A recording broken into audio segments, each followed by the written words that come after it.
Gracias.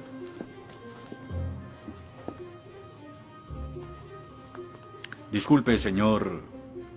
Wheaton. Josh Wheaton. Señor Wheaton, ¿le pasa algo? No puedo hacer esto. No puedo hacer lo que pide, soy cristiano. No, no se preocupe, aún puede regresar a su dormitorio. Arrodillarse y orar al lado de su cama si quiere. Lo que haga con su vida es su problema, pero lo que haga aquí en la clase es el mío. Yo no puedo. Muy bien, señor Wheaton. Déjeme explicarle la alternativa. Si no puede admitir que Dios está muerto para el propósito de esta clase, entonces tendrá que defender la antítesis de que Dios no está muerto y será enfrente de la clase, en el atril. Y si falla, que de hecho lo hará, perderá esta sección que equivale al 30% de la nota final de este curso. ¿Lo acepta? ¿Quién decide si gano o pierdo la discusión? Pues yo lo haré. Es mi clase. Yo dirijo. La evaluación es mi privilegio.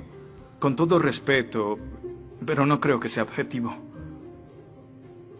¿Y qué es lo que propone? Bien...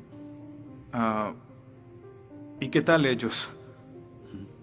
Bien, es interesante, pero ¿por qué darles el poder a ellos?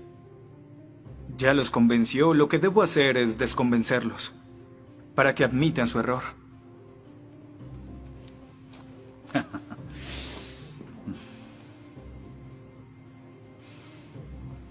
Bien. Señor Wheaton, tendrá 3 sesiones los últimos 20 minutos de las próximas 3 clases para que exponga su punto. Le prometo que haré las menores interrupciones posibles. Puede pedir lo que quiera en la clase, pero no le daré más tiempo. Los ateos dicen que nadie puede probar la existencia de Dios. Y tienen razón. Pero yo digo que nadie puede refutar que Dios existe.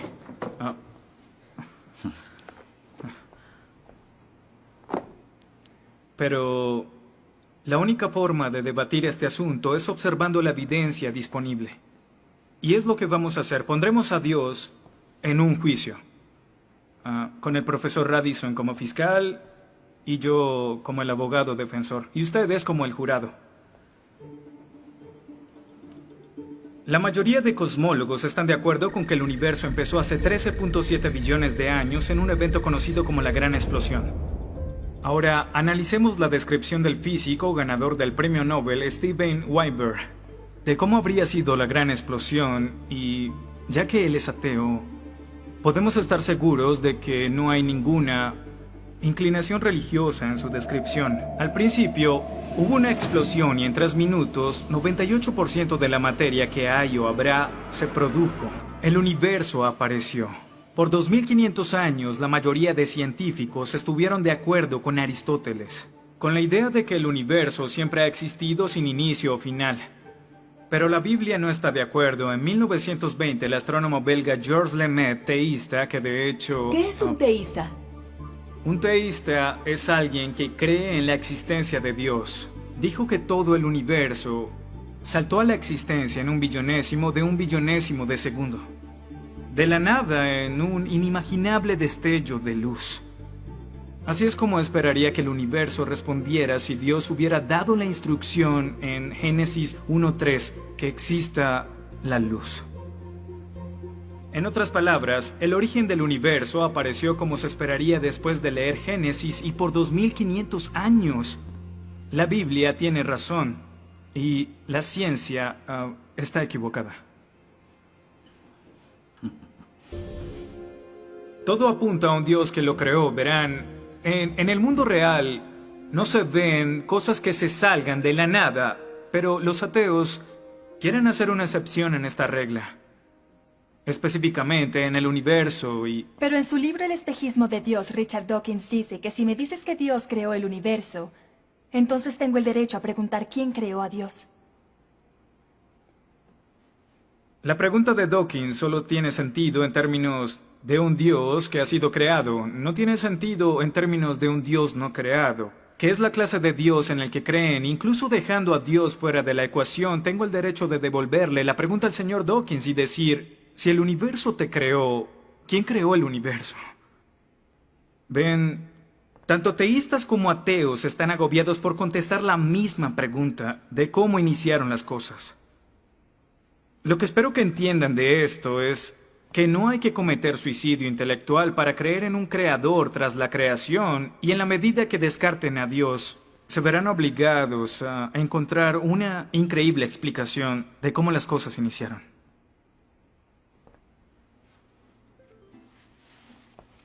Me imagino que estás satisfecho con tu presentación. Veo que astutamente evadiste el hecho de que Stephen Hawking, el científico más famoso del mundo y no es teísta, recientemente estuvo a favor de un universo autodiseñado. No lo evadí, simplemente... Simplemente no lo sabías.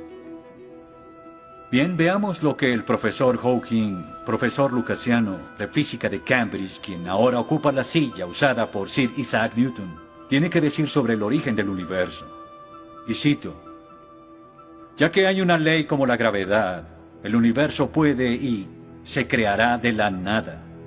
Creación espontánea es la razón. Hay algo en lugar de nada. Por eso es que el universo existe. Nosotros existimos. No es necesario invocar a Dios para tener al universo en movimiento. Final de la cita. Nunca ibas a mencionar su comentario, pero su opinión se mantiene. ¿Qué respondes?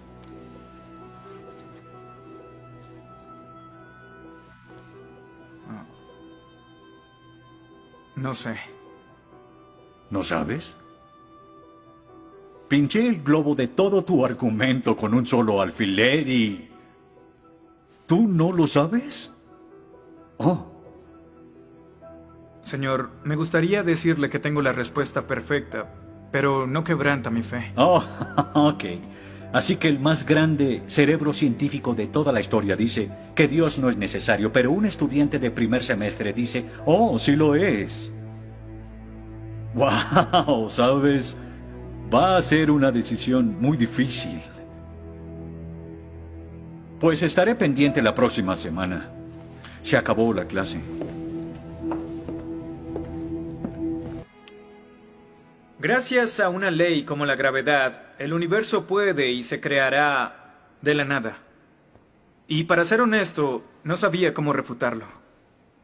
Después de todo, es cierto que Hawking es un genio. Pero el profesor John Lennox, quien enseña matemáticas y filosofía, ha demostrado que no hay ni uno ni dos, sino 3 errores de lógica en esa simple frase y se reduce a un razonamiento circular. Hawking básicamente está diciendo que el universo existe porque necesitaba existir, y como el universo necesitaba existir, se creó a sí mismo. Es como si les dijera que la carne enlatada es la mejor que haya existido porque en toda la historia no hay comida que sea mejor. Quizá me vean extraño y les digo que nunca he probado nada más. Y tienen razón, lo estoy ratificando. Pero cuando Hawking afirma que el universo se creó a sí mismo porque así debía ser, y luego dice que tiene una explicación de cómo y por qué fue creado, no reconocemos que está haciendo lo mismo. Pero así es. Continuando con Lennox, sandeces se quedan en sandeces, aunque sean dichas por un famoso científico. Y el público asuma que son declaraciones de la ciencia. Este es el tope de la arrogancia. ¿Me estás diciendo que tú, un estudiante, afirma que Stephen Hawking está mal? No. Lo que digo es que John Lennox, profesor de matemáticas y filosofía, encontró que las razones del profesor Hawking son incorrectas. Y si no soporta mi desacuerdo con Hawking, le sugiero que vaya a la página 5 de su libro, en donde insiste en que la filosofía está muerta. Y si está tan seguro de la infalibilidad de Hawking y la filosofía realmente está muerta, entonces no hay necesidad de esta clase. El mal. Se dice que el mal es el arma más potente del ateísmo contra la fe cristiana. Después de todo, la existencia del mal nos lleva a una pregunta. ¿Y si Dios es tan bueno y tan poderoso, ¿por qué permite que el mal exista? La respuesta a esto es muy simple. Libre albedrío. Dios permite que el mal exista por el libre albedrío. Desde el punto de vista cristiano, Dios tolera el mal en este mundo por un tiempo para que un día todos los que eligieron amarlo estén con Él en el cielo, apartados del mal, pero con el libre albedrío intacto. En otras palabras, la intención de Dios con el mal es destruirlo un día. Oh, qué conveniente. Un día me desharé de todo el mal del mundo, pero hasta ese momento tendrán que lidiar con las guerras, holocaustos, tsunamis, pobreza, hambruna y sida. Que se diviertan. Luego nos enseñará sobre el absolutismo moral.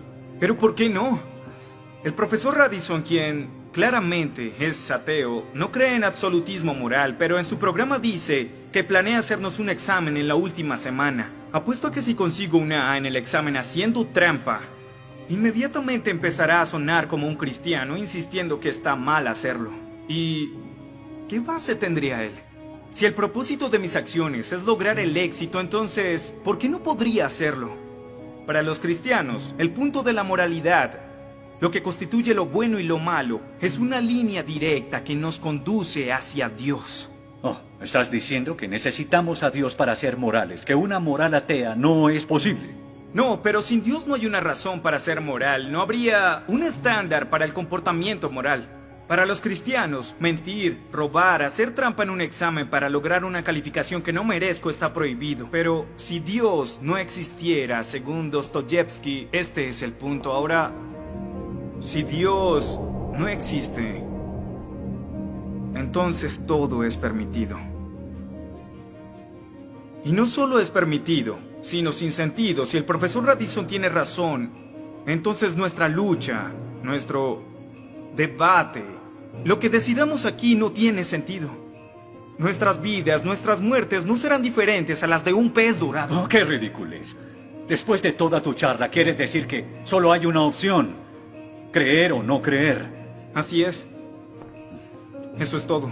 De eso se trata todo. La diferencia entre su posición y la mía es que usted les quitó su elección. Les exigió que eligieran la casilla marcada con no creo. Sí, porque quiero liberarlos. Porque la religión es como un virus mental que los padres han heredado a sus hijos. Y el cristianismo es el peor de todos. Lentamente se mete en tu vida cuando estás débil, enfermo o indefenso. ¿La religión es una enfermedad? Sí.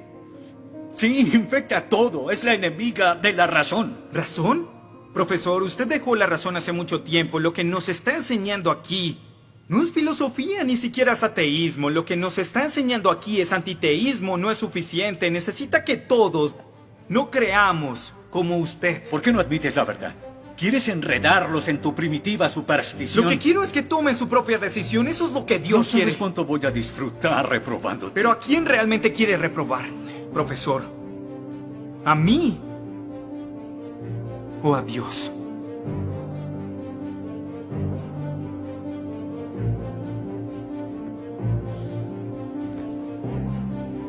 ¿Odia a Dios? Ni siquiera es una pregunta. Ok. ¿Por qué odia a Dios? Esto es ridículo. ¿Por qué odia a Dios? Responda la pregunta. ¿Ha visto la ciencia y los argumentos? La ciencia avala su existencia, conoce la verdad. ¿Por qué lo odia? ¿Por qué? Esta es una pregunta simple, profesor. ¿Por qué odia a Dios? Porque Él me quitó todo lo que era importante para mí. Sí, yo odio a Dios. Todo lo que siento por Él es odio.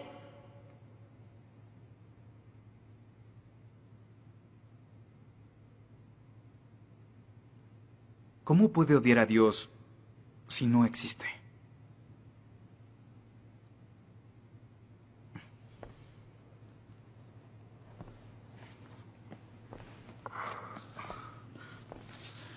No probaste nada. Quizá no.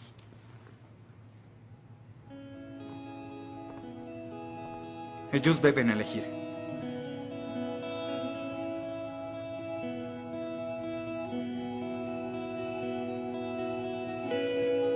¿Está Dios muerto?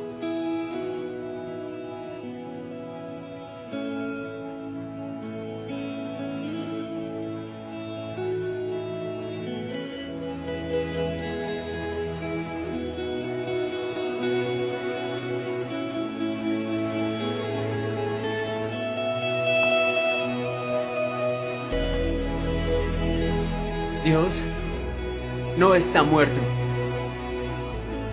Dios no está muerto. Dios no está muerto. Dios no está muerto. Dios no está muerto. Dios no está Dios no muerto. está muerto. Dios no está muerto. Dios no está muerto. Dios no está muerto.